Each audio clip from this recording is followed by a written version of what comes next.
Max has a plan.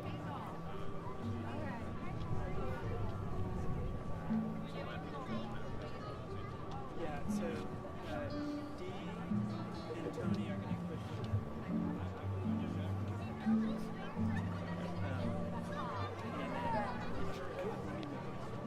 It's all good.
Shades of brown.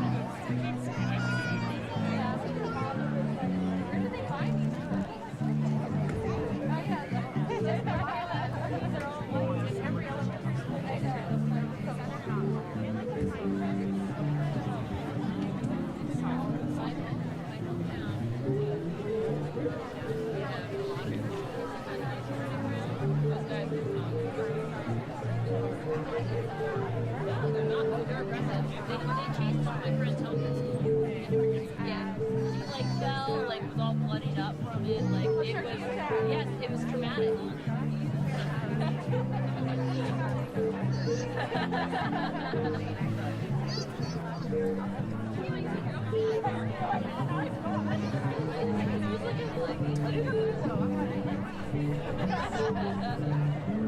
How old is he? 18 months? Yep, so is he.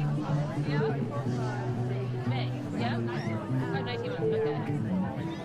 Yeah. He's a big boy, yeah. I was gonna guess yeah. Just so he just stand out.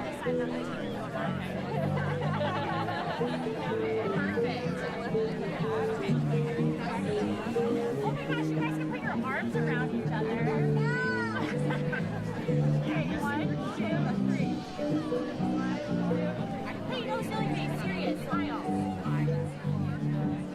Aw, very cute.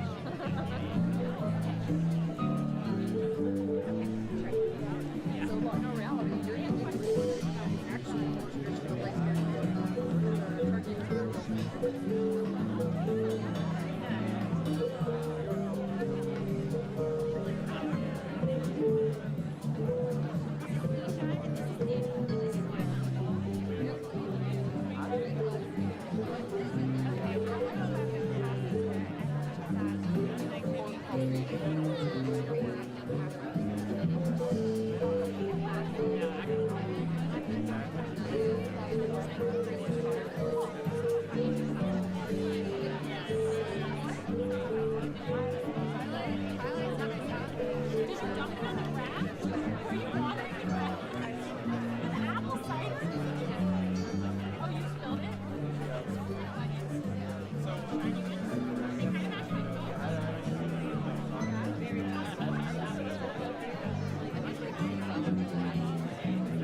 Please welcome the President of the United States.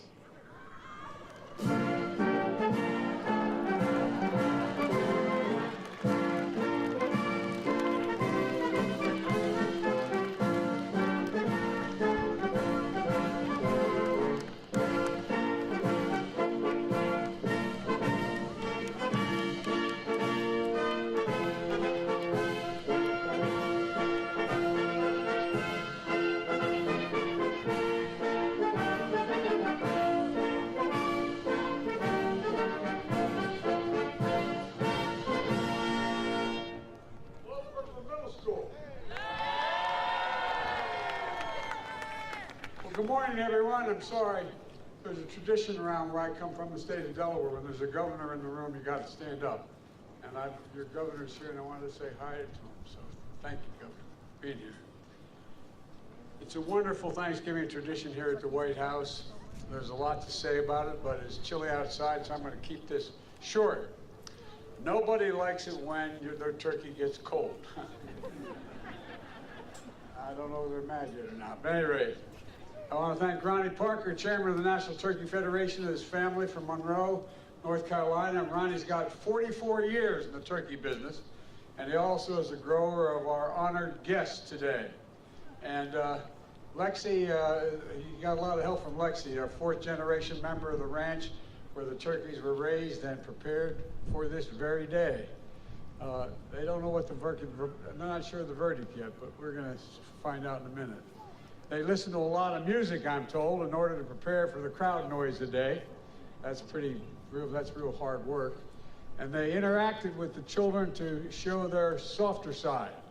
Sounds like another flock hoping to come to Washington in 2024. Look, we're joined by another special guest, and that is for what is the largest national turkey presentation ever held at the White House. My dear friends, I can introduce them again, Roy Cooper and First Lady Kristen Cooper here. Truly fantastic leaders. Say hi. We're also joined by Congressman Dan Bishop. Where are you, Danny? Hey, Dan, welcome. Great to see you here. Thank you. And from the 9th District of North Carolina. And a special thanks to members of my staff and their young children who are here today as well. Matter of fact, if you look, you see that dog up in the balcony there, that German Shepherd? That's my dog, Commander. I was worried if he came down here with dog, he'd just do nothing but kiss you and lick you. But he may go after the turkeys, so I kept him up there. But we're joined by another group of kids, as I said, from students from Brooklyn Middle School. The reason they're here in Washington, the reason they joined us today is, you know, they were invited a couple years ago to come, but because of COVID, we couldn't have it. So I'm glad you guys came this year. Thank you very, very much for coming. And we're also joined by students from the 4-H programs of Virginia and Maryland, and the folks from the National Future Farmers of America. I want to thank them for being here as well. But before I gobble up too much time, I didn't mean to get started, man. Don't start on it. By the way, that's my grandson, Bo, up there, and my granddaughter. Don't let him jump. At any rate, you know, we got to get on with this. First of all, the votes are in. They've been counted and verified. There's no ballot stuffing. There's no foul play. The only red wave this season is going to be a German Shepherd Commander knocks over the cranberry sauce on our table. That will cause. They are big turkeys, aren't they? My fellow Americans, please welcome the 2022 National Thanksgiving Turkeys, Chocolate and Chip. I'll tell you what, man. They can go wherever they want. Of course, chocolate is my favorite. Chocolate is my favorite ice cream. So we could have named them Chips and Science. But anyway, it would have been good names as well. The chocolate chip weighs 46 pounds, and I'm told he loves catching sun on the Outer Banks. And Chip weighs 47, and he loves barbecue and basketball, I'm told. After receiving their presidential pardons today, Chocolate and Chip are going to head to one of the nation's great basketball schools and research universities, North Carolina State. Now, when we told them they were joining the wolf pack, they got a little scared. But then we explained it was just a mascot for the school, as one of the nation's best poultry science departments in the country. And now, based on their temperament and commitment to being productive members of society, I hereby pardon. Yes. I hereby pardon Chocolate and Chip. Which one, Chocolate? Who's Chip? Says Chocolate, you're pardoned, and so are you, Chip. Chip says, I know, I don't even have to be told. Honey, why don't we put them on the table? Can we do that? You can do that. That's a big bird, man. We have more chickens than anybody in the nation in Delaware, but we don't have turkeys. Look at this. God love you. Now this is Chocolate, right? Chocolate, you are pardoned. You are pardoned. So you had to tell me that? Yeah, you are. Yeah, I'm serious. He said, I don't know, man. You didn't have to pardon me. I knew I was pardoned. At any rate, thank you both very, very much. Thank you very much. Appreciate it. How many turkeys you got down there? You raising? God love you. 9.5 million turkeys. I tell you what, that's like some of the countries I've been to. Anyway, you want to talk? Look, folks, in all seriousness, let me close with this. We can't forget the reason for Thanksgiving in the first place. The Pilgrims thought it was pretty important in tough times to come together and thank God and be grateful for what we have. That's what the Thanksgiving tradition is all about, being grateful for what we have. And grateful for fellow Americans who we may never meet, but there you go. They're grateful. And think about the scientists and researchers, doctors and nurses keeping us safe through the pandemic. 2 years ago, we couldn't even safely have Thanksgiving with large family gatherings. Now we can. That's progress, and let's keep it going. We have new COVID vaccine updates to deal with, new variants to protect you and your loved ones. So get it today. Get your flu shots as well. This winter can be much happier than recent holiday seasons, but you have to do your part. Please visit vaccines.gov. Decide what you're going to do. We're also grateful for frontline workers that are keeping essential services going and growing and providing food on our tables. We're grateful for our faith leaders and their counsel and comfort and support. Later today, Jill and I are going to be flying down to North Carolina, to Cherry Point, North Carolina, for a Friendsgiving, where we'll be serving Thanksgiving dinner to the troops and military families to demonstrate our gratitude for their service and sacrifice. So many of those families are missing someone at their table today, like our family. So many military folks that we have lost. And so it's just really important to keep them in our hearts, those who've lost so much and those who are going to have an empty seat at their table this Thanksgiving. This is a special time, and it's the greatest nation on earth, so let's be grateful. Scripture says, let us rejoice always, pray continually, and give thanks in all circumstances. Folks, let's remember all the political fighting goes on you read about. Let's remember one thing. This is the United States of America. The United States of America. There's not a single solitary thing beyond our capacity as a nation. Nothing beyond our capacity if we do it together, united. United. You picked two great turkeys. From the Biden family to all of yours, happy Thanksgiving, and may God bless you all, and may God protect our troops. Thank you all for being here.